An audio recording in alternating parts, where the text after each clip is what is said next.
Hello everyone, welcome back to Omni GS academy. मैं हूँ प्रियंका और आज की इस वीडियो में हम मॉडर्न हिस्ट्री के क्वेश्चंस करने वाले हैं जो आरआरबी एनटीपीसी 2025 के अंडर ग्रेजुएट एग्जाम में पूछा गया था। टोटल इसमें 196 क्वेश्चंस पूछे गए थे। 80 क्वेश्चंस पार्ट 1 में कवर किए गए हैं और बाकी के जो क्वेश्चंस हैं हम इसी वीडियो में कवर करने वाले हैं। अगर आपने पार्ट 1 नहीं देखा है तो पहले उसको देख लीजिएगा, क्योंकि हमने जो चीज़ें वहाँ पर डिस्कस की हैं उसको हम यहाँ पर डिस्कस नहीं करेंगे। इसका पार्ट 1 आपको चैनल की प्लेलिस्ट में मिल जाएगा। तो चलिए फिर बिना किसी देरी के इस वीडियो को स्टार्ट करते हैं। यहाँ पर हम क्वेश्चन नंबर 81 से स्टार्ट करेंगे। क्वेश्चन है, dating back to 1639 to 1640 CE, which construction located in Chennai, India is historically known as the primary English defense post।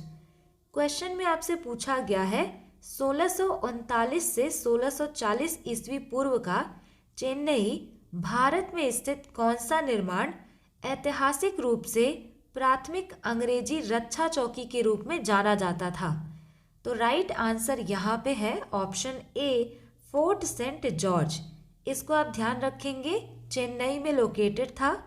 Next question है, in organizing the Rowlatt Satyagraha Mahatma Gandhi was assisted by Abdul Bari of the Firangi Ulema group based इन।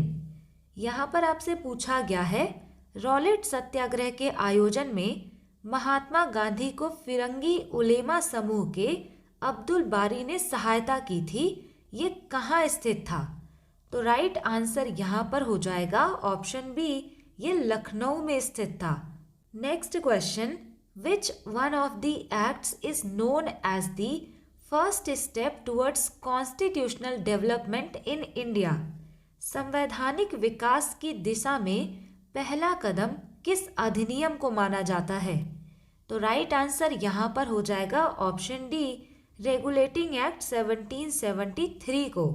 जितने भी important acts आए थे modern Indian history में, उसका मैंने अलग से वीडियो बनाया है, आप इसी चैनल पर उसको देख सकते हैं। डिटेल में सारी चीज़ें कवर की गई हैं। आगे बढ़ते हैं। अगला क्वेश्चन है यहाँ पर, what was the effect of English education and western thought on Indian nationalism. भारतीय राष्ट्रवाद पर अंग्रेजी शिक्षा और पश्चिमी विचार का क्या प्रभाव पड़ा। यहाँ पर राइट आंसर हो जाएगा ऑप्शन ए, इग्नाइटेड नेशनल अवेकनिंग। जैसे जैसे लोगों में इंग्लिश एजुकेशन बढ़ा या फिर वेस्टर्न थॉट यहाँ पे आया तो लोगों में राष्ट्र के प्रति जो भावना है वो और भी जागृत हुई। Question number 85, who first presided over the first Indian National Congress session at Mumbai. यहाँ पर आपको बताना है कि मुंबई में जो इंडियन नेशनल कांग्रेस का पहला सेशन हुआ था उसकी अध्यक्षता किसने की थी, यानी कि उसके प्रेसिडेंट कौन थे। तो राइट आंसर यहाँ पर हो जाएगा option A, WC Banerjee. Next question है, the main reason of the partition of India in 1947 was. यहाँ पर आपसे पूछा गया है कि भारत के विभाजन का मुख्य कारण क्या था। राइट आंसर यहाँ पर है option A, communal tensions and political disagreements. तो जो भी संप्रदाय थे उनके बीच में जो तनाव था या फिर जो राजनीतिक एक तरीके से डिसएग्रीमेंट था, वो मेन रीजन था इंडिया पाकिस्तान के पार्टीशन का। Next question, the names of Dora Bisoi and Chakra Bisoi are associated with the uprising against political unrest, the unsuitability of British laws and regulations and the economic suffering of the Khonds in।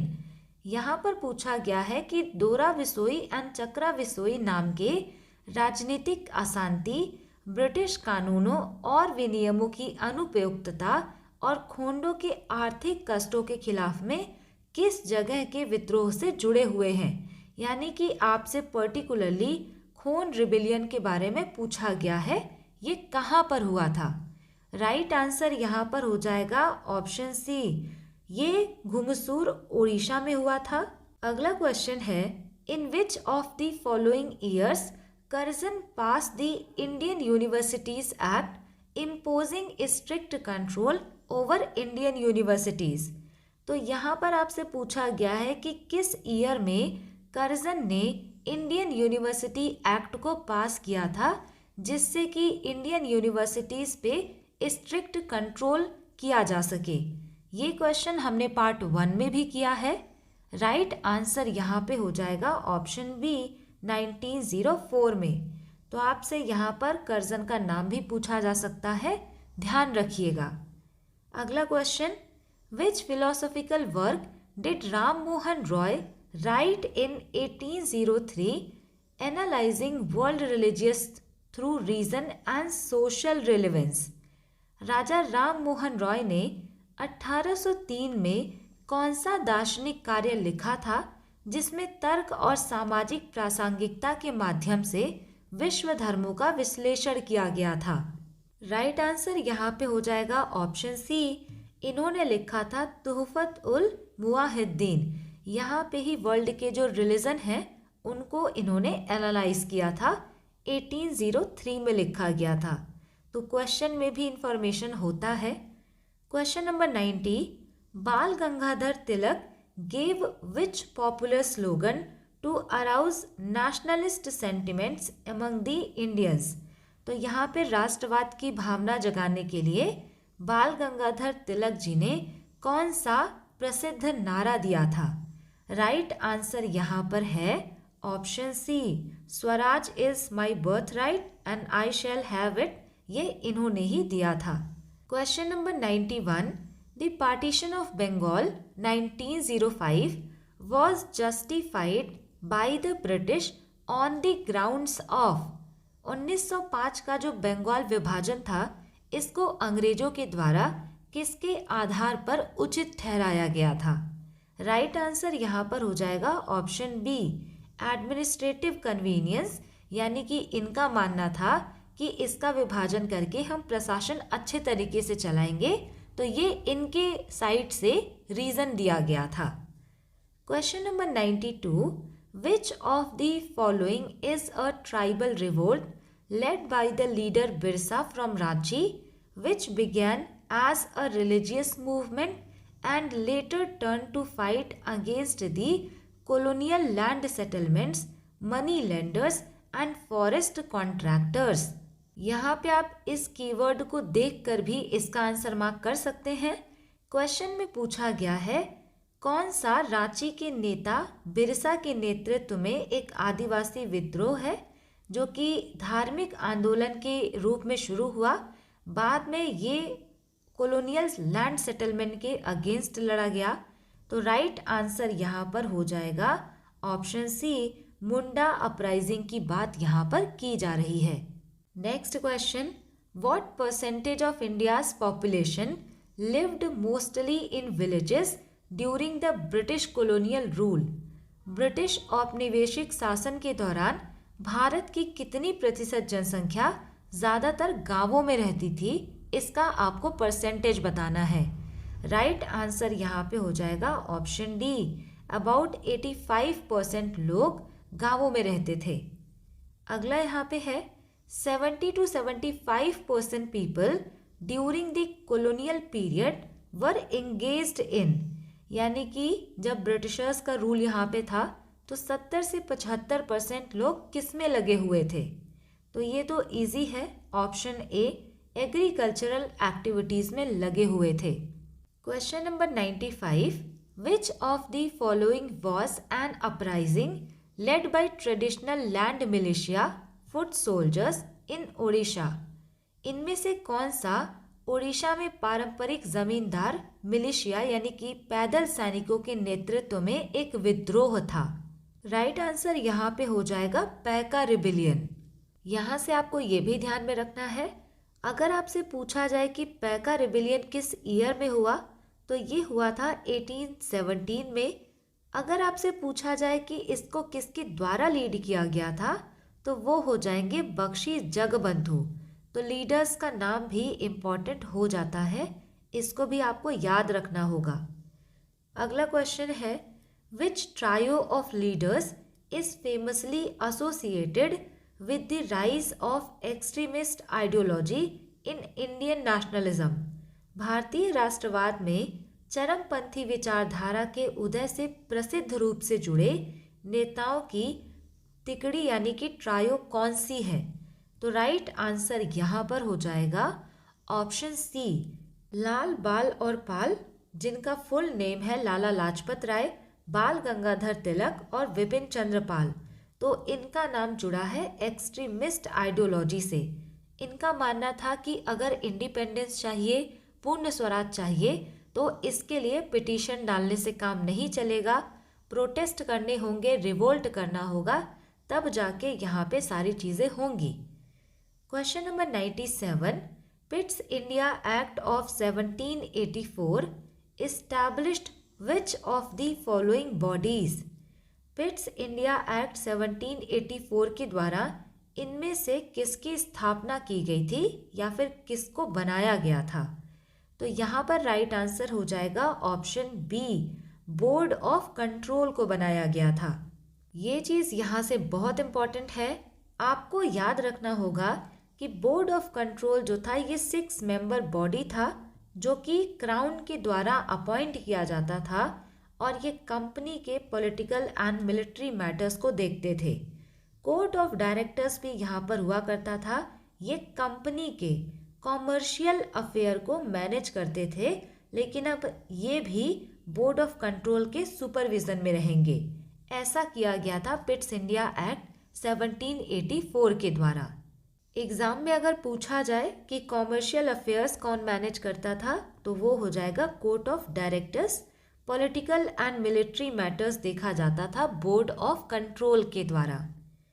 अगला question है, Mahadev Govind Ranade devoted his entire life to the. यहाँ पे आपसे पूछा गया है कि महादेव गोविंद रानाडे ने अपना पूरा जीवन किस संगठन के लिए समर्पित कर दिया? राइट आंसर यहाँ पे है ऑप्शन ए, प्रार्थना समाज के लिए। अगर आपसे पूछा जाए कि प्रार्थना समाज को कब इस्टेब्लिश किया गया, तो 1867 में मुंबई में इसको इस्टेब्लिश किया गया था डॉक्टर आत्माराम पांडुरंग जी के द्वारा। Next question, Henry Vivian Derozio, a teacher at the Hindu college of Calcutta, promoted radical ideas and encouraged his pupils to question all authority. This movement became known as the। यहाँ पर आपको बताना है कि कलकत्ता के हिंदू कॉलेज के शिक्षक हेनरी विवियन डेरोजियो ने कट्टरपंथी विचारों को बढ़ावा दिया और अपने शिष्यों को सभी अधिकार पर सवाल उठाने के लिए प्रोत्साहित किया। यह आंदोलन किस नाम से जाना जाता है? तो राइट आंसर यहाँ पे हो जाएगा ऑप्शन बी, इसको यंग बंगाल मूवमेंट के नाम से जाना जाता है, जो कि इन्हीं के द्वारा यहाँ पर स्टार्ट किया गया था। इससे रिलेटेड आपको ये भी याद रखना है कि अगर आपसे पूछा जाए कि इसको कब स्टार्ट किया गया था, तो 1820 से लेकर के 1830 के बीच का जो टाइम है, उस टाइम पर इसको स्टार्ट किया गया था।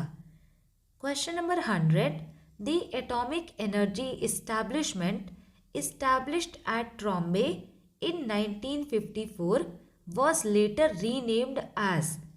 1954 में ट्रॉम्बे में स्थित परमाणु ऊर्जा प्रतिष्ठान का नाम बाद में बदलकर क्या कर दिया गया? यानी कि एटॉमिक एनर्जी एस्टैब्लिशमेंट जो कि 1954 में बना, इसका नाम बाद में किया गया Bhabha atomic research centre. Next question है, the introduction of English education in India was promoted through which of the following documents. यहाँ पर आपको बताना है भारत में अंग्रेजी शिक्षा की शुरुआत इनमें से किस दस्तावेज के माध्यम से बढ़ावा दिया गया था?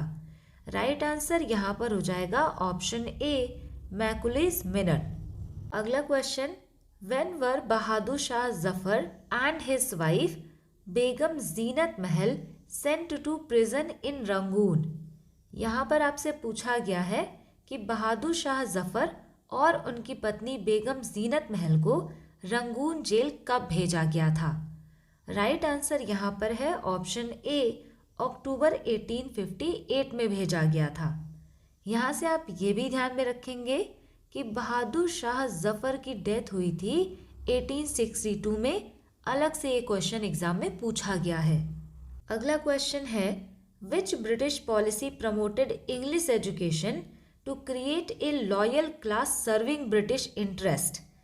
किस ब्रिटिश नीति ने अंग्रेजी शिक्षा को बढ़ावा दिया ताकि ब्रिटिश हितों की सेवा करने वाले वफादार वर्ग को बनाया जा सके? राइट आंसर यहाँ पर हो जाएगा ऑप्शन डी, एजुकेशन पॉलिसी। अगर आपसे स्पेसिफिक पूछेगा तो मैकुलेज मिनट हो जाएगा, जिसके द्वारा इंग्लिश एजुकेशन एक्ट 1835 को भी लाया गया।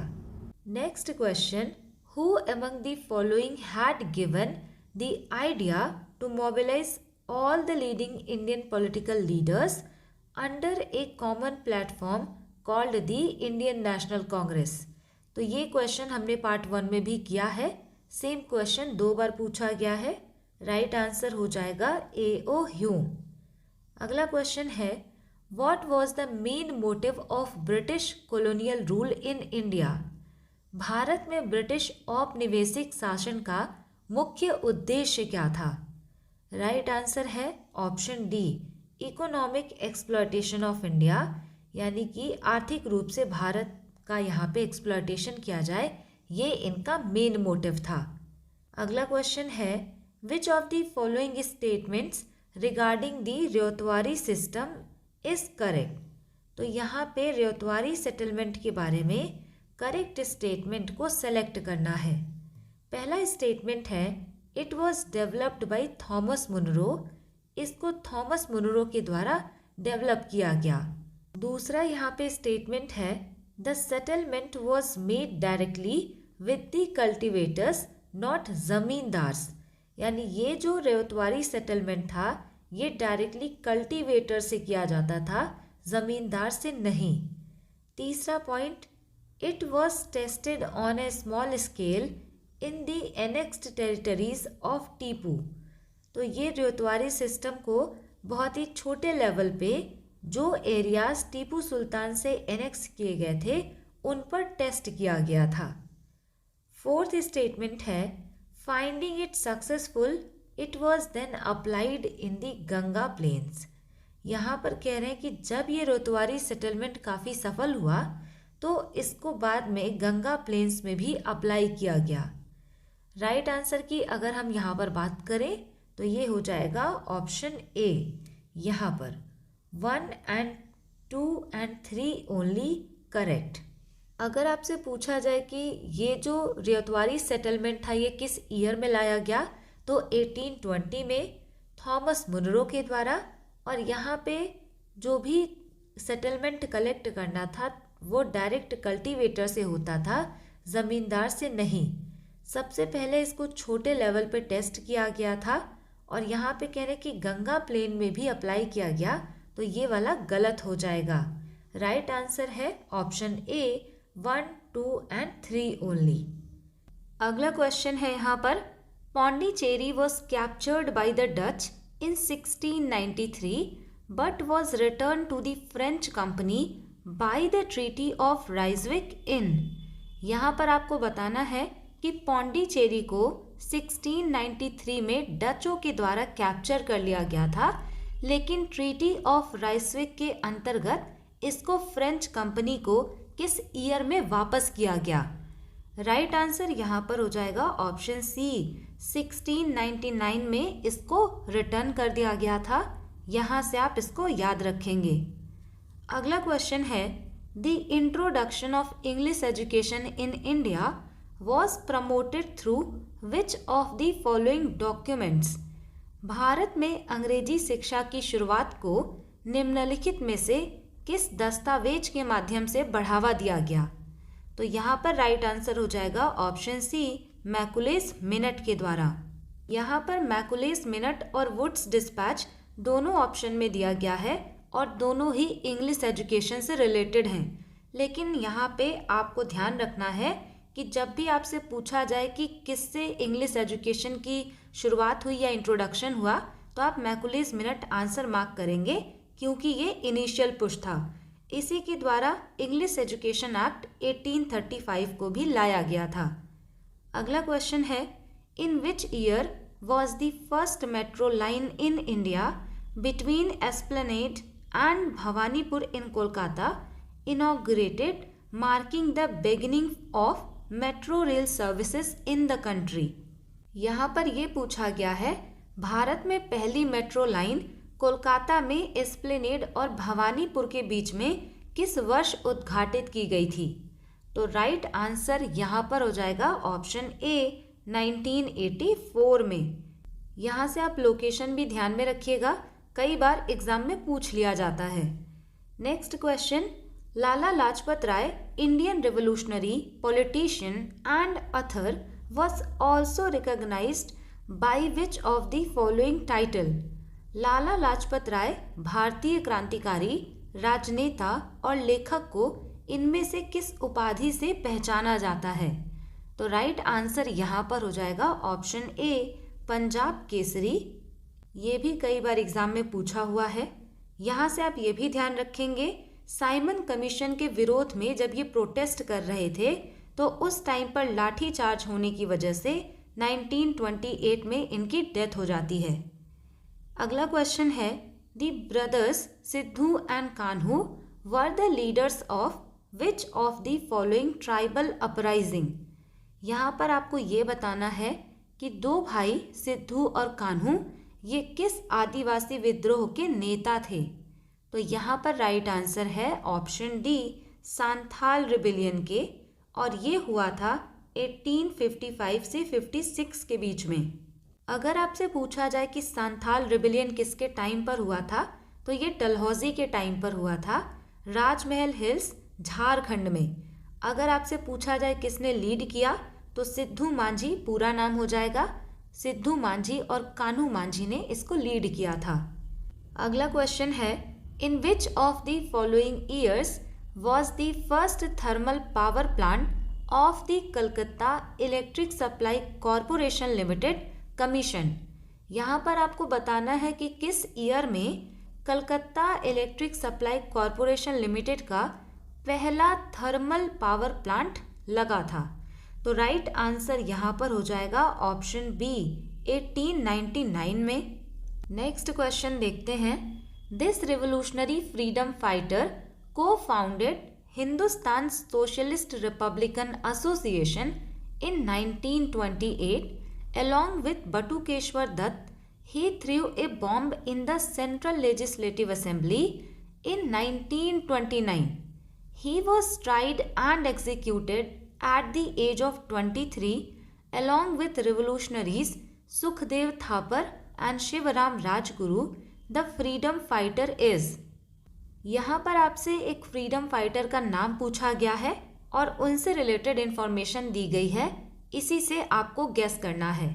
यहाँ पे ये लिखा हुआ है कि इस क्रांतिकारी स्वतंत्रता सेनानी ने 1928 में हिंदुस्तान सोशलिस्ट रिपब्लिकन एसोसिएशन की सह स्थापना की, बटुकेश्वर दत्त के साथ 1929 में सेंट्रल लेजिस्लेटिव असेंबली में बॉम्ब फेंका। उसके बाद 23 वर्ष की आयु में ही क्रांतिकारियों सुखदेव थापर, शिवराम राजगुरु के साथ मुकदमा चलाकर उन्हें भी फांसी दे दी गई। तो वो फ्रीडम फाइटर का नाम आपको बताना है। राइट आंसर यहाँ पर हो जाएगा ऑप्शन ए भगत सिंह जी के बारे में यहाँ पर पूछा गया है। नेक्स्ट क्वेश्चन में फिर से सांथाल रिबेलियन के बारे में पूछा गया है। The Santhal revolt of 1855-56 was against which groups along with the British officials? यहाँ पर आपसे पूछा गया है कि सांथाल विद्रोह ब्रिटिश अधिकारियों के साथ साथ और किसके खिलाफ था। इसको हमने पार्ट 1 में डिस्कस किया है। राइट आंसर यहाँ पर है option A zamindars and money lenders के भी खिलाफ ये विद्रोह देखने को मिलेगा। Question number 115. Which act first recognized that political and administrative functions of the East India Company in India? किस अधिनियम ने सबसे पहले भारत में ईस्ट इंडिया कंपनी के राजनीतिक और प्रशासनिक कार्यों को मान्यता दी? तो राइट आंसर यहाँ पर है ऑप्शन बी, रेगुलेटिंग एक्ट 1773। इसी एक्ट के द्वारा गवर्नर जनरल ऑफ बंगाल की पोस्ट बनाई जाती है और first governor general of Bengal Warren Hastings को बनाया जाता है। इसके बाद गवर्नर जनरल ऑफ बंगाल को यहाँ पे चेंज कर दिया जाता है गवर्नर जनरल ऑफ इंडिया में चार्टर एक्ट 1833 के द्वारा, और पहले गवर्नर जनरल ऑफ इंडिया बनाए जाते हैं विलियम बेंटिक। इसके बाद गवर्नमेंट ऑफ इंडिया एक्ट आता है 1858 का, तो यहाँ पे इसी पोस्ट को चेंज करके वायसराय ऑफ इंडिया बना दिया जाता है। पहले वायसराय कैनिंग को बनाया गया था। Next question, how did the industrial revolution alter the British economic interest in India? Industrial revolution के बाद में भारत में ब्रिटिश आर्थिक हितों को कैसे बदल दिया? तो राइट आंसर यहाँ पर हो जाएगा option C, from trade to industry and raw material use.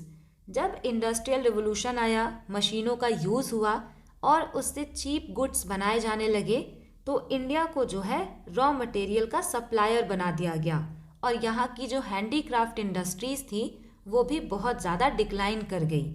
वही पॉइंट मैंने यहाँ पे लिखा है, India became a source of raw material and A market for finished good. India raw material का सोर्स बन गया और फिनिश्ड गुड बना करके यहीं पर सेल किया जाने लगा, यानी यहाँ से रॉ मटेरियल ले जाते थे, गुड्स बना के इंडिया में ही बेचते थे।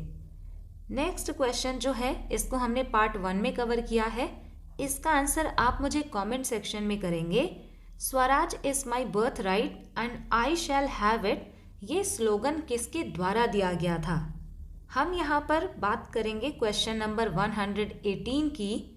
इन which of the following years was Ishwar Chandra Vidyasagar born, who is remembered for his efforts in widow remarriage and abolition of polygamy in Hindu society?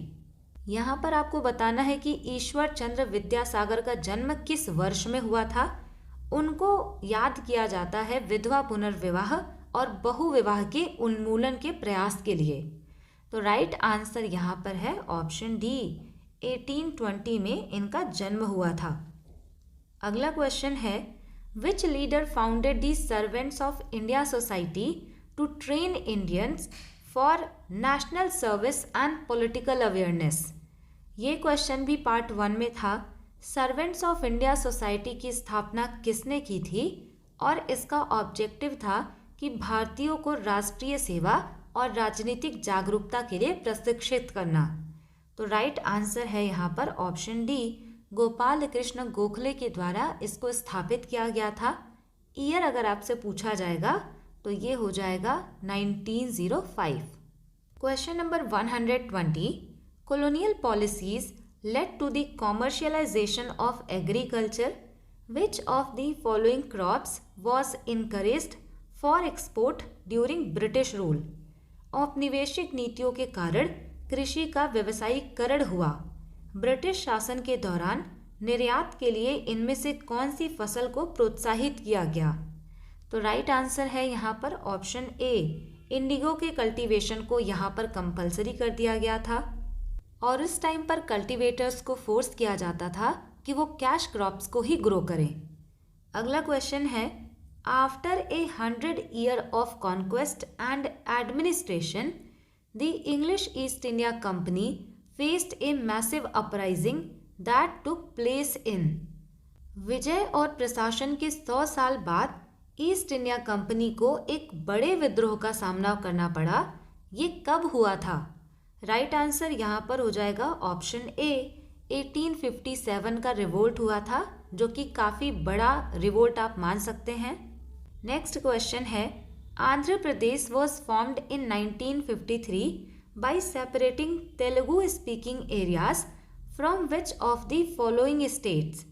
तो ये जो क्वेश्चन है हमने डिस्कस किया है पार्ट 1 में। वहाँ पर मैंने आपको ये भी बताया था कि ये क्वेश्चन आगे पूछा जा सकता है और ये क्वेश्चन इसमें पूछा भी गया है। आंध्र प्रदेश का गठन 1953 में इनमें से किस राज्य से तेलुगु भाषी क्षेत्र को अलग करके किया गया था? तो राइट आंसर यहाँ पर हो जाएगा ऑप्शन सी, मद्रास। ये जो तेलुगु स्पीकिंग एरिया था आंध्र प्रदेश का, वो उस टाइम में मद्रास प्रेसिडेंसी में आता था। Question number 123, during the colonial period in India, the Vernacular Press Act 1878 was introduced by। यहाँ पर आपको बताना है वर्नाक्यूलर प्रेस एक्ट 1878 में किसके द्वारा लाया गया? राइट आंसर हो जाएगा ऑप्शन ए, लिटन के द्वारा इसको लाया गया था। यहाँ से आप ये भी याद रख सकते हैं आर्म्स एक्ट भी 1878 में आया था और इसको भी लिटन के द्वारा ही लाया गया था। अगला क्वेश्चन है, pick the incorrect statement regarding the life of Birsa Munda. Birsa Munda के जीवन के संबंध में गलत कथन चुने। यहाँ पे आपको इनकरेक्ट स्टेटमेंट बताना है। पहला स्टेटमेंट है he had joined the local missionary school. उन्होंने लोकल मिशनरी स्कूल को ज्वाइन किया था। सेकेंड स्टेटमेंट है he urged people to destroy the Europeans. इन्होंने लोगों से आग्रह किया कि यूरोपियंस का विनाश करना है। थर्ड स्टेटमेंट है he advised his people to bring back the golden age of Mundas. इन्होंने अपने लोगों को ये एडवाइस दिया कि हमारा जो गोल्डन एज था उसको हमें वापस लाना है। फोर्थ स्टेटमेंट है Birsa was born in the forest of Madhya Pradesh. Incorrect आपसे पूछा गया है। राइट आंसर हो जाएगा ऑप्शन डी, इनका जन्म मध्य प्रदेश नहीं झारखंड में हुआ था। अगला question, which of the following years saw the foundation of the home rule league and it's phenomenal success. इनमें से किस वर्ष होम रूल लीग की स्थापना और उसकी अभूतपूर्व सफलता देखी गई? तो यहाँ पर राइट आंसर है ऑप्शन डी, 1916 में। अगर आपसे पूछा जाए कि होम रूल लीग की स्थापना कब की गई थी, तो इसको इस्टेब्लिश किया गया था 1916 में बाल गंगाधर तिलक जी के द्वारा, और इन्होंने इसको इस्टेब्लिश किया था बेलगाम महाराष्ट्र में, जिसको कि अभी हम बेलगावी के नाम से जानते हैं। और उस टाइम पर जो बेलगाम है वो बॉम्बे प्रेसिडेंसी का पार्ट हुआ करता था। इनका फोकस था वेस्टर्न इंडिया पर। इसके अलावा आपको ये भी ध्यान में रखना है 1916 में ही एनी बेसेंट के द्वारा भी होम रूल लीग को इस्टेब्लिश किया गया था, और इनका जो वर्क था वो रेस्ट ऑफ इंडिया से रिलेटेड हो जाएगा। इन्होंने मद्रास चेन्नई में इसको इस्टेब्लिश किया था। Next question, who among the following sent a telegram on 6 August 1857 stating our men are cowed by the numbers opposed to them and the endless fighting. Every village is held against us. The zamindars have risen to oppose us. यहाँ पर आपसे ये पूछा गया है कि इनमें से किसने 6 अगस्त 1857 को एक टेलीग्राम भेजा था जिसमें कहा गया था हमारे लोग विरोधियों की संख्या और अंतहीन लड़ाई से भयभीत हैं। तो कावूड बाई का मतलब होता है भयभीत होना। हर गांव हमारे खिलाफ है, जमींदार हमारा विरोध करने के लिए उठ खड़े हुए हैं। तो यहाँ पर राइट आंसर हो जाएगा option C, lieutenant colonel Tytler ने ये टेलीग्राम भेजा था। प्रीवियस ईयर क्वेश्चन करने से यही बेनिफिट होता है कि आपको अच्छे लेवल के क्वेश्चंस भी मिल जाते हैं। नेक्स्ट क्वेश्चन है, in which of the following cities was the Paramhansa Mandali founded to work for the abolition of caste. जाति के उन्मूलन के लिए काम करने के उद्देश्य से परमहंस मंडली की स्थापना किस शहर में की गई थी? तो यहाँ पर राइट आंसर हो जाएगा ऑप्शन सी, बॉम्बे में। अगर आपसे पूछा जाए कि इसको किसने इस्टेब्लिश किया था, तो 1849 में दादोबा पांडुरंग और दुर्गाराम मेहता जी के द्वारा इसको इस्टेब्लिश किया गया था। Next question, in which of the following years did the government of Bengal pass the Calcutta electric lighting act. Bengal की गवर्नमेंट के द्वारा कलकत्ता इलेक्ट्रिक लाइटिंग एक्ट को कब पास किया गया था? ऑप्शन सी यहाँ पे राइट आंसर हो जाएगा, 1895 में इसको पास किया गया था। Next question, Which of the following transportation system was primarily developed in India to serve colonial economic interest? औपनिवेशिक आर्थिक हितों की सेवा के लिए भारत में इनमें से कौन सी परिवहन प्रणाली मुख्य रूप से विकसित की गई थी? राइट आंसर है ऑप्शन डी, रेलवेज को यहाँ पर डेवलप किया गया था जिससे कि गुड्स का मूवमेंट और ये जो ईस्ट इंडिया कंपनी है इनका मूवमेंट आसानी से हो पाए, यानी कि पूरी तरीके से इन्होंने इसको अपने इंटरेस्ट के लिए डेवलप किया था। अगला क्वेश्चन है which of the following subject was not a part of the transferred subjects under the government of India act 1919? इनमें से कौन सा विषय भारत सरकार अधिनियम 1919 के तहत हस्तांतरित विषयों का हिस्सा नहीं था? इससे रिलेटेड जो चीज़ें हैं वो हमने फर्स्ट पार्ट में डिस्कस की हैं, इसी वजह से पहला पार्ट देख लीजिएगा, उसके बाद ही इस पार्ट को देखिएगा। मैंने आपको बताया था गवर्नमेंट ऑफ इंडिया एक्ट 1919 में दो सब्जेक्ट थे, एक था ट्रांसफर्ड सब्जेक्ट और एक यहाँ पे था रिजर्व सब्जेक्ट। ट्रांसफर्ड सब्जेक्ट को इंडियन मिनिस्टर्स के द्वारा मैनेज किया जाता था और ये जो रिजर्व सब्जेक्ट होते थे काफ़ी इम्पॉर्टेंट, वो ब्रिटिशर्स के द्वारा ही देखे जाते थे।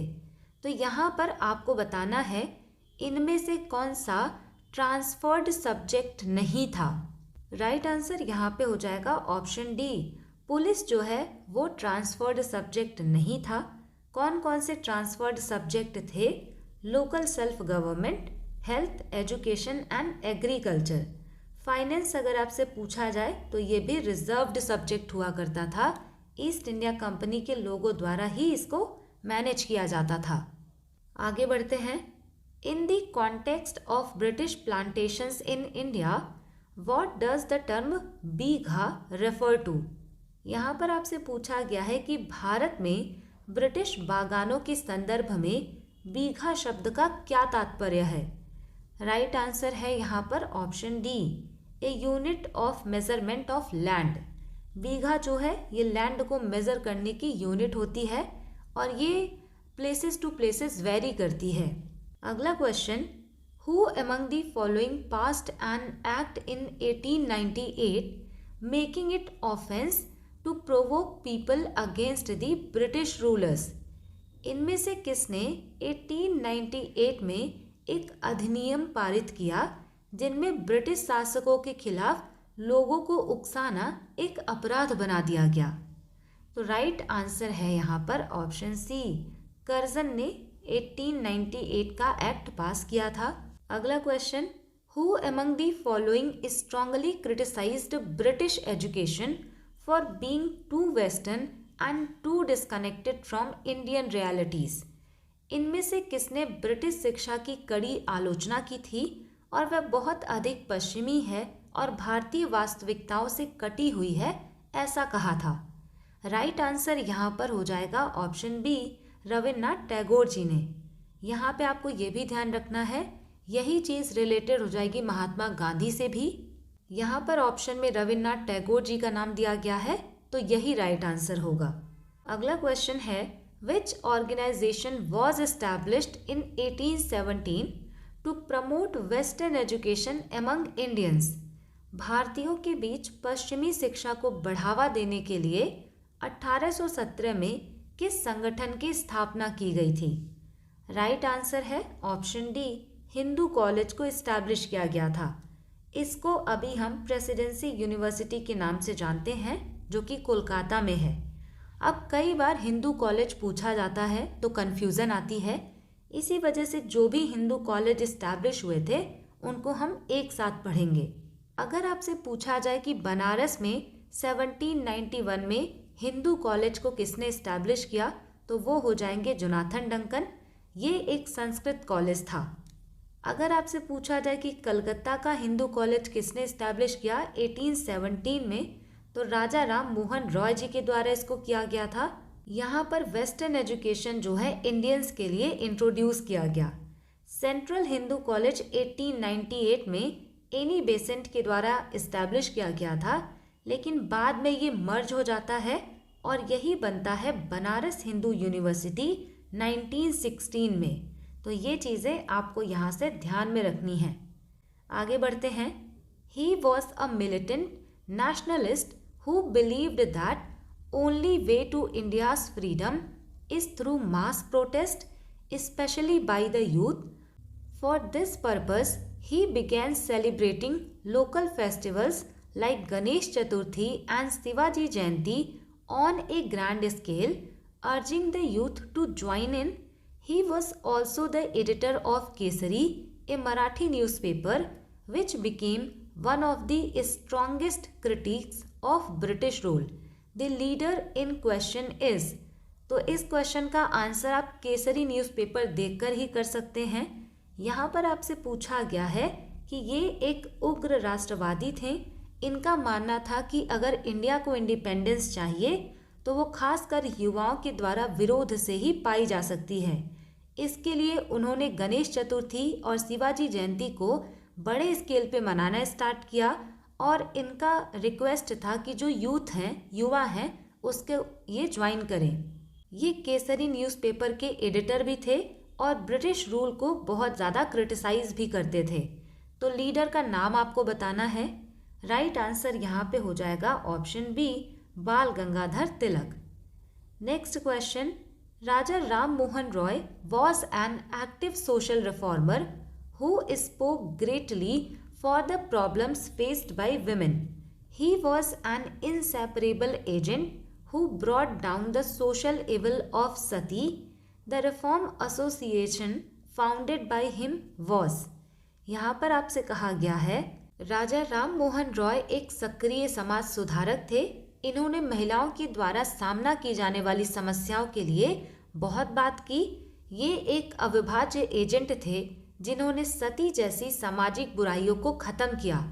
उनके द्वारा स्थापित सुधार संघ कौन सा था? राइट आंसर यहाँ पे हो जाएगा ऑप्शन ए, ब्राह्मो समाज को राजा राम मोहन रॉय के द्वारा एस्टैब्लिश किया गया था 1828 में कलकत्ता में। ईयर भी आपको ध्यान में रखना है। Next question. In which of the following years did Edward prince of Wales visit India on behalf of his father King George V to thank the nation for the essential role it had played during the First World War? इनमें से किस वर्ष Prince of Wales Edward ने अपने पिता king George पंचम की ओर से भारत का दौरा किया था ताकि प्रथम विश्व युद्ध के दौरान राष्ट्र के द्वारा निभाई गई आवश्यक भूमिका के लिए धन्यवाद दिया जा सके? तो राइट आंसर यहाँ पर हो जाएगा ऑप्शन डी, 1921 में। अगला क्वेश्चन है, who introduced the permanent settlement in British India? Permanent settlement या फिर स्थायी बंदोबस्त को किसने शुरू किया था? तो राइट आंसर यहाँ पर हो जाएगा ऑप्शन ए, कॉर्नवालिस के द्वारा इसको शुरू किया गया था। एग्जाम में कई बार ईयर भी पूछा गया है, इसको भी आप याद रखिएगा। 1793 में स्टार्ट किया गया था। इसमें जो ज़मींदास होते थे उनको हेरिडिटरी ओनर दे दिया गया कि वो फिक्स्ड रेवेन्यू जो है ब्रिटिश ईस्ट इंडिया कंपनी के लिए कलेक्ट करेंगे बंगाल, बिहार एंड उड़ीसा में। अगला क्वेश्चन है, during the revolt of 1857 Rani Lakshmibai led the rebellion from. इससे रिलेटेड क्वेश्चन भी हमने पार्ट 1 में किया है। मैंने आपको सभी लोकेशन से जो इम्पॉर्टेंट लीडर्स थे उनका नाम बताया था और ये क्वेश्चन भी बहुत पूछा जाता है। 1857 का रिवोल्ट जो था रानी लक्ष्मीबाई जी ने कहाँ से लीड किया? तो राइट आंसर यहाँ पर है ऑप्शन बी, झांसी से। Question number 140, Gandhi ji gave a call for a satyagraha against the Rowlatt act in which of the following years? Rowlatt act के खिलाफ सत्याग्रह का आह्वान किस ईयर में किया गया था गांधी जी के द्वारा? तो राइट आंसर यहाँ पर हो जाएगा ऑप्शन डी, 1919 में। अगला यहाँ पे है, the Farazi movement was a religious reform movement of 19th century in. यहाँ पर आपको बताना है कि फराजी आंदोलन एक धार्मिक सुधार आंदोलन था, तो ये कहाँ से रिलेटेड है? राइट आंसर हो जाएगा ऑप्शन ए, बंगाल से। नेक्स्ट क्वेश्चन देखते हैं। विच of the following was not a consequence of the revolt of 1857? इनमें से कौन सा 1857 के विद्रोह का परिणाम नहीं था? तो यहाँ पे आपको नॉट वाला बताना है। राइट आंसर है यहाँ पर option A, lands and properties of Muslims were confiscated en masses. यहाँ पर आपसे ये कहा जा रहा है कि जो भी मुस्लिम्स थे उनके लैंड और प्रॉपर्टीज़ को जब्त किया जा रहा था, तो ऐसा नहीं हुआ था 1857 के बाद। ऑप्शन बी में ये लिखा हुआ है कि जो भी पॉलिसीज ज़मींदार और लैंड लॉर्ड्स के फेवर में थी उनको हटा दिया गया, स्ट्रक डाउन कर दिया गया, क्योंकि ये भी ब्रिटिशर्स के खिलाफ हो गए थे, तो ये सही हो जाएगा। The strength of Indian soldiers in the army was reduced. East India company ने अपनी आर्मी में इंडियन सोल्जर्स को रखना कम कर दिया था। Governor general of India was given the title viceroy, तो ये भी सही है। इसी के बाद में गवर्नमेंट ऑफ इंडिया एक्ट 1858 आता है और गवर्नर जनरल ऑफ इंडिया को वायसराय ऑफ इंडिया बना दिया जाता है। तो ये तीनों तो परिणाम हैं, पहला वाला नहीं है। Next question, what does the term Satyagraha primarily mean in Gandhian philosophy for mass mobilization and India's struggle for freedom during colonial rule? तो यहाँ पे सिंपल लैंग्वेज में आपको सत्याग्रह का मतलब बताना है गांधीयन फिलॉसफी में। तो राइट आंसर है ऑप्शन डी, सत्याग्रह यानी कि ट्रूथ फोर्स। इसको कहा जा सकता है कि सत्य के साथ आग्रह करना। अगला question, during the colonial period the manufacturing sector accounted for only. यहाँ पर आपको बताना है कि ब्रिटिशर्स के टाइम पर मैन्युफैक्चरिंग सेक्टर जो है ये कितने परसेंट कंट्रीब्यूट करता था? तो राइट आंसर यहाँ पर हो जाएगा option C, 10% only. Next question है, who was the first finance minister of independent India? तो यहाँ पर फर्स्ट फाइनेंस मिनिस्टर आपसे पूछा गया है। राइट आंसर हो जाएंगे option B, R K Shanmukham Chetty. Question number 146, which system of land tenure prevalent before independence led to exploitation of farmers? स्वतंत्रता के पहले प्रचलित भूमि कार्यकाल की कौन सी प्रणाली किसानों के शोषण का कारण बनी? तो राइट आंसर है यहाँ पर ऑप्शन डी, जमींदारी सिस्टम से जो भी फार्मर्स थे उनको बहुत ज़्यादा एक्सप्लॉयटेशन झेलना पड़ा। आगे क्वेश्चन है, which of the following was the biggest armed resistance to colonialism in the 19th century in India? इनमें से कौन सा 19वीं शताब्दी में भारत में उपनिवेशवाद के खिलाफ सबसे बड़ा सशस्त्र प्रतिरोध था? तो यहाँ पर हो जाएगा option B, right answer, sepoy mutiny, जो कि रिवोल्ट ऑफ 1857 को कहा जाता है। अगला क्वेश्चन है, which reform movement in Kerala focused on the upliftment of the backward caste through education and social equality?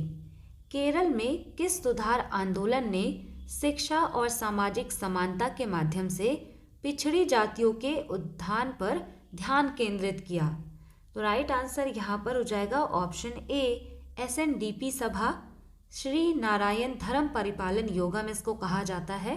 Kerala में मूवमेंट स्टार्ट हुआ था, नारायण गुरु के द्वारा इसको स्टार्ट किया गया था। आगे बढ़ते हैं, land revenue system under British rule varied regionally. Which land revenue system was primarily followed in Bombay and Madras presidency? यहाँ पर आपको बताना है कि बॉम्बे और मद्रास प्रेसिडेंसी में किस तरीके का लैंड रेवेन्यू का सिस्टम था ब्रिटिशर्स के टाइम पर। राइट आंसर यहाँ पे है ऑप्शन सी, रेतवारी सेटलमेंट हुआ करता था। Next question, who among the following laid the foundation stone of Indira Gandhi Rashtriya Uran Akademi commonly called IGRUA in 1985?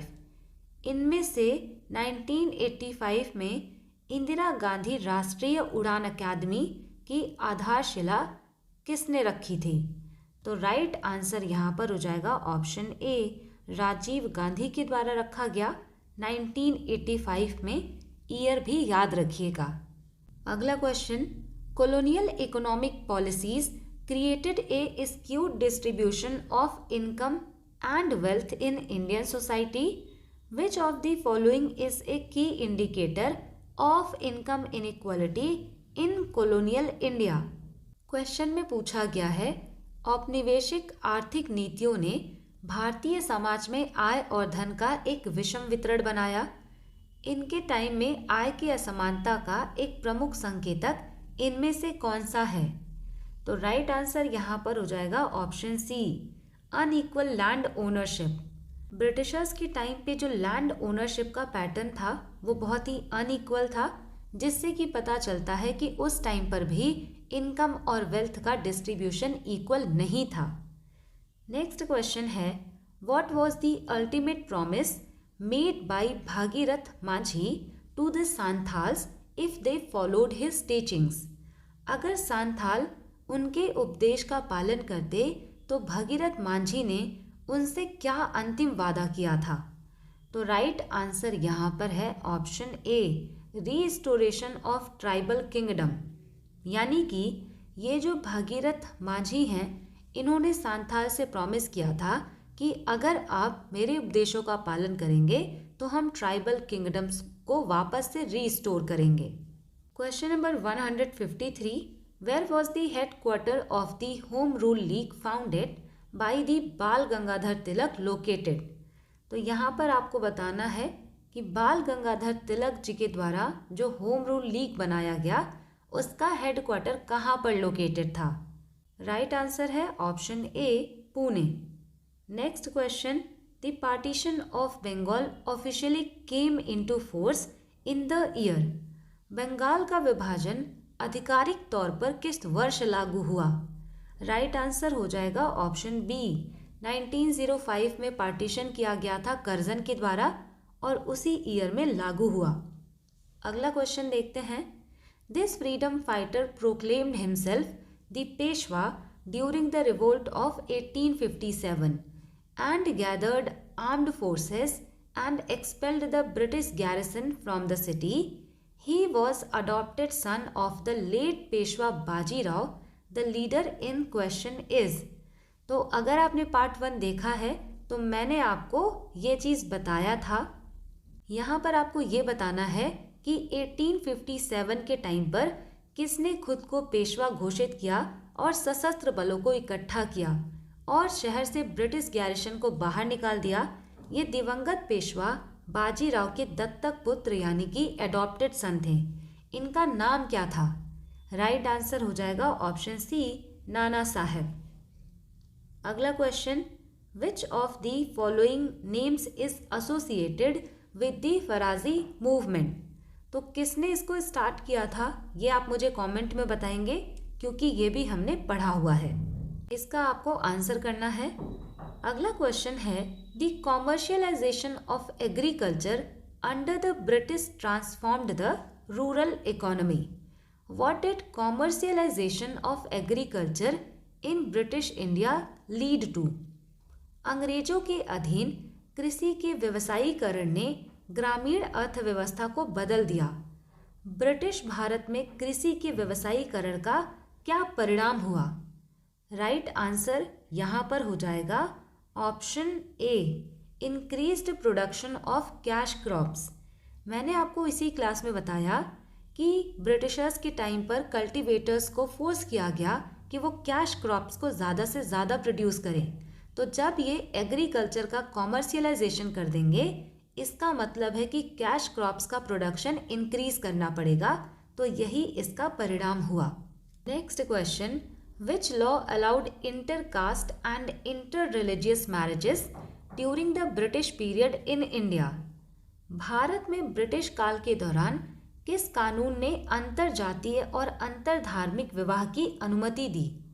Right answer है option D, special marriage act of 1872।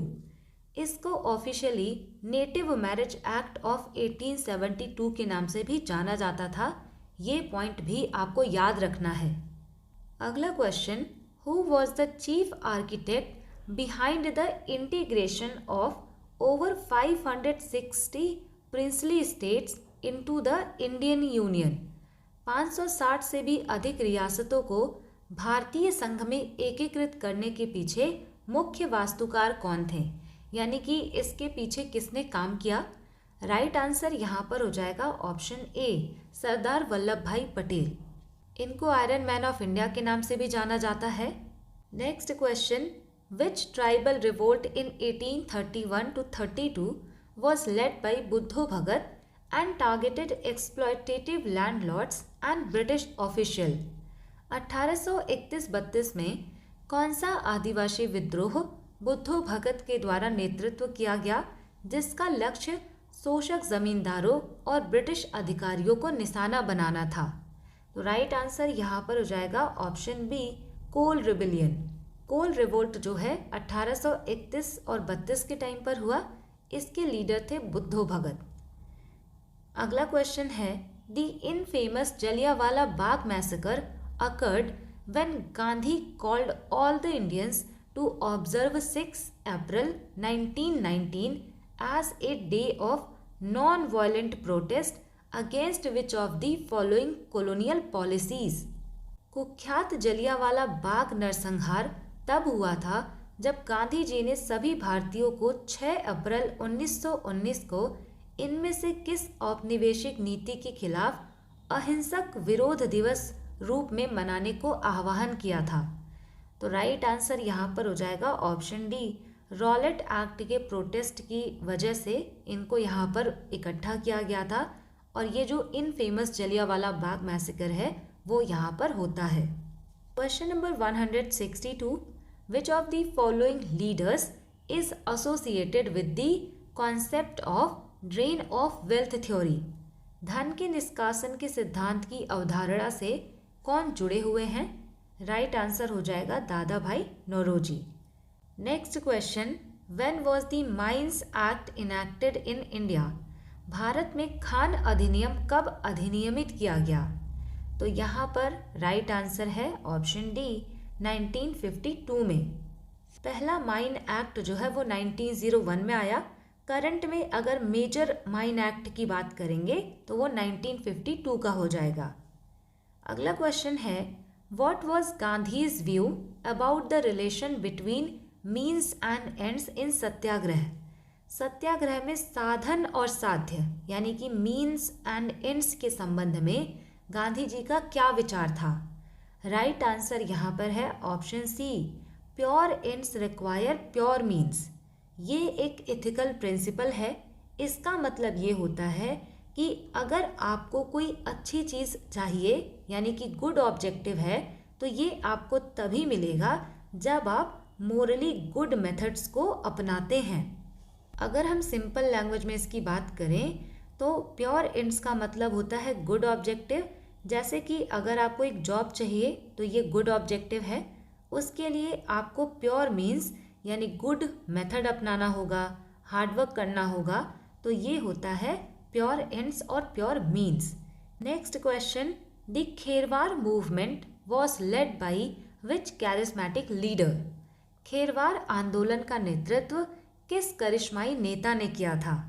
तो राइट आंसर यहाँ पर है ऑप्शन सी, भगीरथी मांझी जी के द्वारा इसको लीड किया गया था।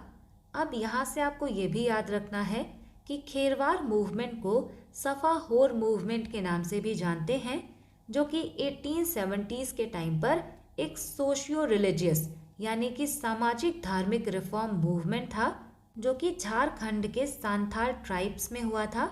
इसको लीड किया गया था भगीरथ मांझी के द्वारा। इसमें इन्होंने प्रमोट किया था मोनोथीज्म को यानी कि वन गॉड, सोशल प्योरिटी यानी कि नो एनिमल सेक्रीफाइस या फिर no alcohol, demand for Santhal Raj यानी कि सेल्फ रूल। तो ये नॉन वायलेंट ट्राइबल रेजिस्टेंस था against the British colonial rule and exploitation. Next question, which act ended the monopoly of the East India company over trade with India. किस अधिनियम ने east India company के भारत के साथ व्यापार पर एकाधिकार समाप्त कर दिया। राइट आंसर यहाँ पर हो जाएगा option C, charter act of 1813। ये जितने भी एक्ट हैं उसको मैंने एक क्लास में कवर किया है डिटेल में। Next question, during the 1857 revolt Indian sepoys declared which of the following as their symbolic leader. 1857 के विद्रोह के दौरान भारतीय सिपाहियों ने इनमें से किसको अपना प्रतीकात्मक नेता घोषित किया। तो राइट आंसर है option B, Bahadur Shah second, जिसको कि बहादुर शाह जफर के नाम से भी जानते हैं। अगला क्वेश्चन है, the non cooperation movement in 1920 included all of the following except. तो यहाँ पर आपसे कहा जा रहा है कि 1920 के असहयोग आंदोलन में इनमें से सभी शामिल थे सिवाय इसके। तो जब भी एक्सेप्ट आपसे पूछा जाए तो आपको ये बताना है कि इनमें से कौन सा शामिल नहीं था। राइट आंसर है option D, violent attacks on official. ये नॉन कोऑपरेशन मूवमेंट में शामिल नहीं था। बाकी यहाँ पे refusal to pay taxes, closure of school and colleges, boycott of British court, ये यहाँ पे इंक्लूडेड था। अगला क्वेश्चन है, which reformer is known for his efforts to promote widow remarriage and women's education in Bengal. तो ये वाला क्वेश्चन भी आप कर सकते हैं। बंगाल में विधवा पुनर्विवाह और महिला शिक्षा को बढ़ावा देने के प्रयासों के लिए किस समाज सुधारक को जाना जाता है। तो राइट आंसर यहाँ पर है ऑप्शन ए, ईश्वर चंद्र विद्यासागर। अगला question, on which of the following dates did Mahatma Gandhi begin a 21-day fast for self purification to support the Harijan movement. Mahatma Gandhi ने हरिजन आंदोलन के समर्थन में आत्मशुद्धि का 21 दिवसीय उपवास किस तारीख को शुरू किया। राइट आंसर है यहाँ पर ऑप्शन ए, 8 मई 1933 को। Question number 171, the first session of Indian National Congress was presided by. INC का फर्स्ट सेशन किसके द्वारा प्रेजाइड किया गया। राइट आंसर है यहाँ पर ऑप्शन ए, व्योमेश चंद्र बैनर्जी के द्वारा। आगे क्वेश्चन है, which of the following could be regarded as the only positive outcome of the British reforms in India. इनमें से ऐसा कौन सा रिफॉर्म था ब्रिटिशर्स के द्वारा जिसके कि सकारात्मक परिणाम माने जाते हैं। राइट आंसर यहाँ पर है option B, social reform law, यानी कि समाज को सुधारने के लिए जो भी लॉ लाए गए, जैसे कि सती प्रथा को बैन किया गया, विडो रिमैरिज एक्ट लाया गया, तो ये सब आप कह सकते हैं पॉजिटिव आउटकम था। नेक्स्ट है, Hul Diwas is celebrated on June 30 every year in India to commemorate the Santhal Hul rebellion of. यहाँ पर आपको बताना है कि भारत में हर साल 30 जून को सांथाल हूल का मतलब होता है विद्रोह, इसी की स्मृति में हूल दिवस मनाया जाता है। तो ये सांथाल विद्रोह कब हुआ था, तो इसको हमने पहले भी डिस्कस किया, 1855 में हुआ था। आगे बढ़ते हैं, in which of the following years was the town of Madraspatnam which later expanded and developed into modern day Chennai purchased by the East India Company from local kings। East India company के द्वारा स्थानीय राजाओं से मद्रासपट्टनम शहर, जो बाद में विस्तारित होकर आधुनिक चेन्नई में विकसित हुआ, इनमें से किस वर्ष खरीदा गया था। यहाँ पर राइट आंसर हो जाएगा ऑप्शन बी, 1639 में। अगला क्वेश्चन है, Who is regarded as chief architect of India's Green Revolution। ये क्वेश्चन जियोग्राफी में होना चाहिए था। यहाँ पर आपसे पूछा गया है कि हरित क्रांति का मुख्य वास्तुकार किसे माना जाता है इंडिया में। तो राइट आंसर है ऑप्शन ए, MS स्वामीनाथन को। अगर आपसे फादर ऑफ ग्रीन रेवोल्यूशन पूछा जाए तो नॉर्मन बोरलॉग राइट आंसर होगा, लेकिन अगर क्वेश्चन में लिखा हो father of green revolution in India, तब आप MS स्वामीनाथन आंसर मार्क करेंगे। Next question, which tribal leader led the Munda Ulgulan rebellion in the 1890s। Ulgulan का मतलब होता है विद्रोह। तो यहाँ पर आपको बताना है कि मुंडा रेबेलियन जो कि 1890s के टाइम पर हुआ, उसका नेतृत्व किसने किया? Option C is the right answer, Birsa Munda ji ने। क्वेश्चन है यहाँ पर, Aruna Asaf Ali is widely remembered for hoisting the Indian national flag during the quit India movement in 1942 at the. Aruna Asaf Ali को 1942 में भारत छोड़ो आंदोलन के टाइम पर किस स्थान पर भारतीय राष्ट्रीय ध्वज फहराने के लिए याद किया जाता है? राइट आंसर है option C, Gwalior tank Maidan, Bombay. अगला question, who was the sole representative of the Indian National Congress in the second round table conference of 1931? 1931 के दूसरे गोलमेज सम्मेलन में भारतीय राष्ट्रीय कांग्रेस के एकमात्र प्रतिनिधि कौन थे? तो यहाँ पर राइट आंसर हो जाएगा ऑप्शन सी, महात्मा गांधी यहाँ पे गए थे, इस वजह से ये इंपॉर्टेंट है। Next question, which of the following is incorrect with regard to swadeshi movement? Swadeshi आंदोलन के संबंध में कौन सा स्टेटमेंट गलत है? पहला स्टेटमेंट है women participated in large number, तो ये सही है, वुमेन्स ने यहाँ पर लार्ज नंबर्स में पार्टिसिपेट किया। Received wide support from upper class Muslim, तो ये यहाँ पर गलत हो जाएगा। अपर क्लास मुस्लिम्स के द्वारा इसको बहुत ज़्यादा सपोर्ट नहीं मिला था, तो ये इनकरेक्ट स्टेटमेंट है। थर्ड स्टेटमेंट है labourers carried out strike at different parts of the country, तो ये बिल्कुल सही है। जो भी लेबरर्स थे उनके द्वारा अलग अलग जगहों पर स्ट्राइक्स किए गए। स्टूडेंट ने भी बड़ी संख्या में यहाँ पर पार्टिसिपेट किया था।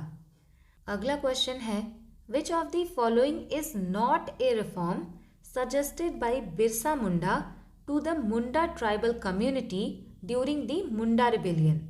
मुंडा विद्रोह के दौरान बिरसा मुंडा के द्वारा मुंडा आदिवासी समुदाय को सुझाया गया सुधार इनमें से कौन सा नहीं है? इस क्वेश्चन में ये पूछा गया है कि बिरसा मुंडा ने जब मुंडा रिवोल्ट को लीड किया था तो उनके द्वारा कुछ रिफॉर्म को सजेस्ट किया गया था। कौन सा रिफॉर्म उन्होंने नहीं सजेस्ट किया था वो आपको आंसर मार्क करना है। राइट आंसर यहाँ पे हो जाएगा option A, give up living in the past, यानी कि पास्ट में रहना छोड़ दो, ऐसा कोई सजेशन इन्होंने नहीं दिया था।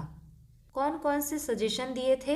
कल्टिवेट दियर लैंड्स, यानी कि अपने लैंड्स को कल्टिवेट करो। Give up believing in sorcery and which craft, यानी कि जो जादू टोना से रिलेटेड चीज़ें होती हैं उनमें विश्वास करना बंद करो। थर्ड यहाँ पे है गिव अप ड्रिंकिंग लिकर, ये रिफॉर्म इन्होंने सजेस्ट किया था कि लिकर यानी कि जो शराब वगैरह है उनको पीना बंद करो, तो ये इन्होंने सजेशन दिया था, ये सजेशन नहीं दिया गया था। Next question, the export led strategy of British damaged the domestic economy, what was the impact of export oriented policies on Indian food security? अंग्रेजों की निर्यात नेतृत्व वाली रणनीति ने घरेलू अर्थव्यवस्था को नुकसान पहुंचाया। निर्यात उन्मुख नीतियों का भारतीय खाद्य सुरक्षा पर क्या प्रभाव पड़ा?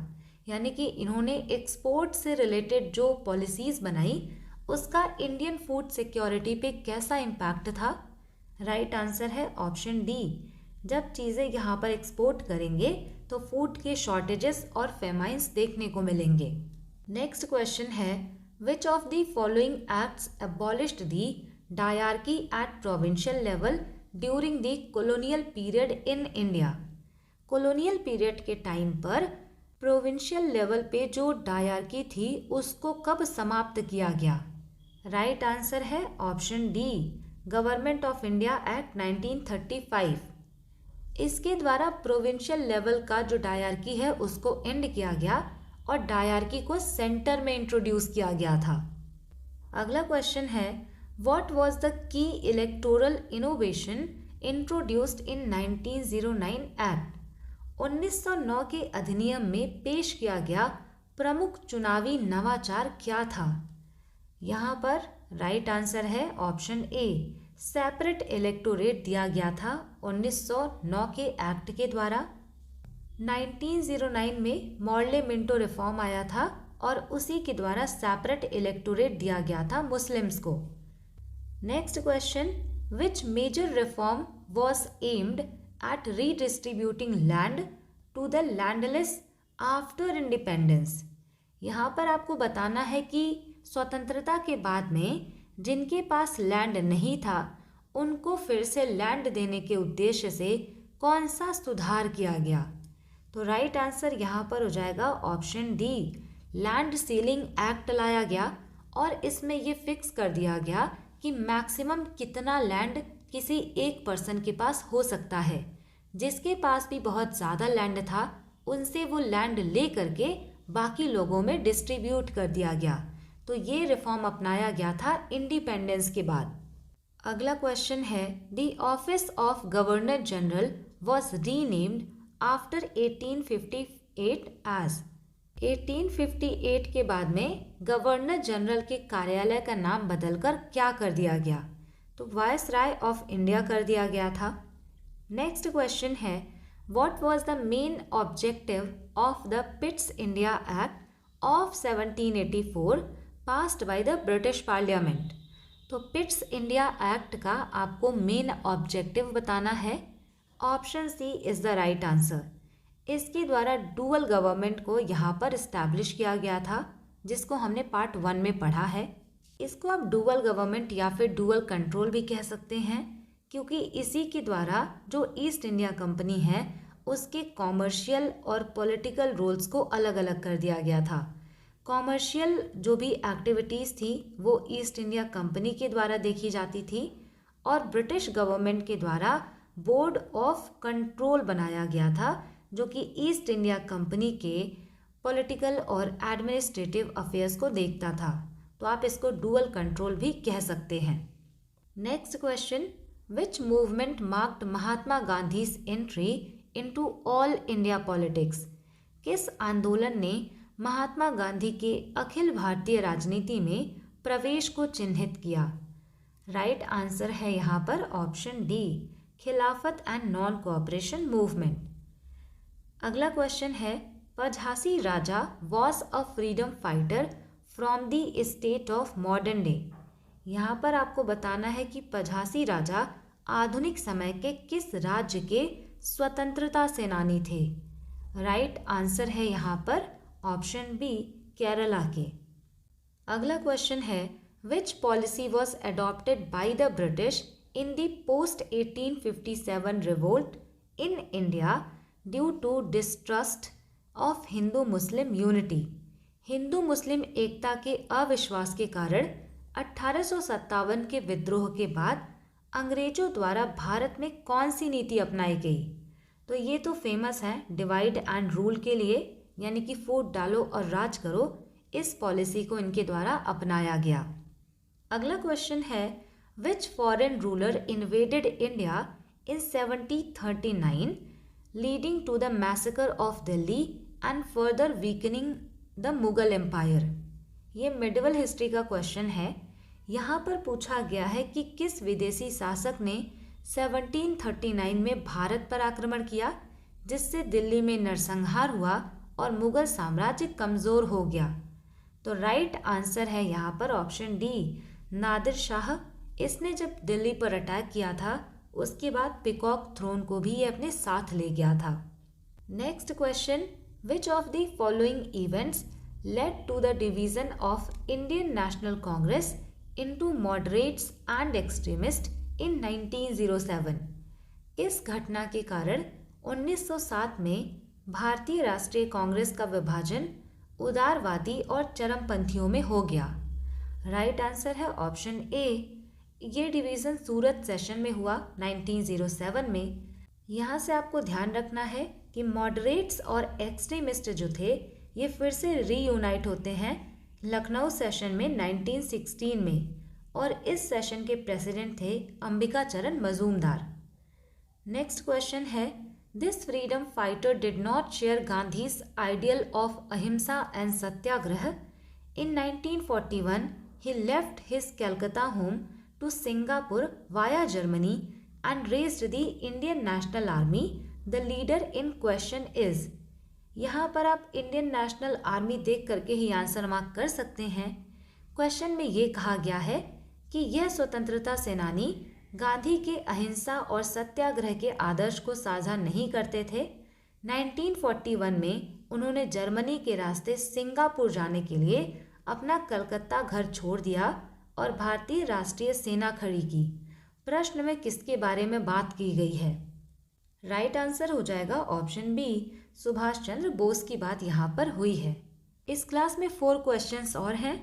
Question number 193, which of the following major events followed the death of Potti Sriramulu. यहाँ पर आपसे पूछा गया है कि पोट्टी श्रीरामुलु की डेथ के बाद में इनमें से कौन सी प्रमुख घटनाएं घटी। तो राइट आंसर यहाँ पे हो जाएगा option A, appointment of state reorganisation commission. State reorganisation commission को अपॉइंट किया गया था इनकी डेथ के बाद। अगला क्वेश्चन है, the Sanyasi Fakir rebellion commenced in the second half of which of the following centuries. यहाँ पर आपको बताना है कि सन्यासी फकीर विद्रोह किस सदी के उत्तरार्ध में शुरू हुआ। तो राइट आंसर यहाँ पर हो जाएगा ऑप्शन सी, 18th सेंचुरी के उत्तरार्ध में शुरू हुआ था, 1770 के अराउंड में। सेकेंड लास्ट क्वेश्चन है, to resolve peace following the riots that followed the partition, the Delhi pact was signed between the Indian prime minister Jawaharlal Nehru and the Pakistan prime minister. यहाँ पर पूछा गया है कि पार्टीशन के बाद यानी कि विभाजन के बाद जो दंगे हुए उसके बाद शांति स्थापित करने के लिए दिल्ली समझौता भारतीय प्रधानमंत्री जवाहरलाल नेहरू और पाकिस्तान के किस प्रधानमंत्री के बीच में हस्ताक्षर किए गए थे। तो यहाँ से आपको याद रखना है option D is the right answer. Liaquat Ali Khan और जवाहरलाल नेहरू के बीच में साइन हुआ था 1950 में। इस एग्रीमेंट को नेहरू लियाकत पैक्ट भी कहा जाता है। लास्ट क्वेश्चन है, what was the extremist method to resist policies apart from agitation and boycott. यहाँ पर आपसे पूछा गया है उग्रवादियों की अंग्रेजों की नीतियों का विरोध करने की विधि आंदोलन और बहिष्कार के अलावा क्या थी। यानी ये जो एक्सट्रीमिस्ट यानी कि गरम दल के लोग थे ये बिलीव करते थे रिवोल्ट में, प्रोटेस्ट में, लेकिन एजिटेशन और बॉयकॉट के अलावा ये कौन से मेथड से ब्रिटिशर्स की नीतियों का विरोध करते थे। तो राइट आंसर यहाँ पे हो जाएगा ऑप्शन बी, पैसिव रेजिस्टेंस के द्वारा भी ये विरोध करते थे। तो ये चीज़ दी गई है क्वेश्चन नंबर 41 में, वहाँ पर भी आप इसको देख सकते हैं। यहाँ पे हमारी क्लास कंप्लीट होती है। 196 क्वेश्चंस जो कि मॉडर्न हिस्ट्री से पूछे गए थे वो हमने पार्ट 2 में कवर कर लिया है। इसका पार्ट 1 भी है, प्लेलिस्ट में जाकर आप देख सकते हैं। अगर आपने दोनों पार्ट देखे हैं तो आप मुझे कमेंट सेक्शन में ज़रूर बताइएगा। Thanks for watching, stay tuned, keep learning, keep working hard.